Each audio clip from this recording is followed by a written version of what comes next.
যখন ট্রেন থেকে নামলাম তখন রাত বাজে 2:13।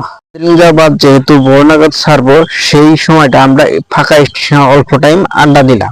রেখে আমরা স্টেশন থেকে বের এলাম। সামনেই ম্যাজিক স্টেশনে যাই 30 টাকা ভাড়া দিয়ে।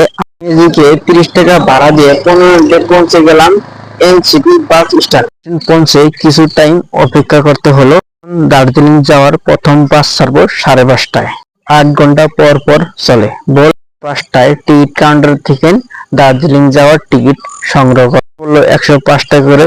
এবার আমরা দার্জিলিং যাওয়ার নির্দিষ্ট বাসে উঠে বসলাম। ওয়েট করার পর ঠিক 5:30টায় বাসটা দার্জিলিং দিকে ছেড়ে দিল। চার বাগান বন জঙ্গলের মাঝে পার হয়ে বাস থামলো। 6:30টার দিকে থামলো ব্রেকফাস্ট করার জন্য।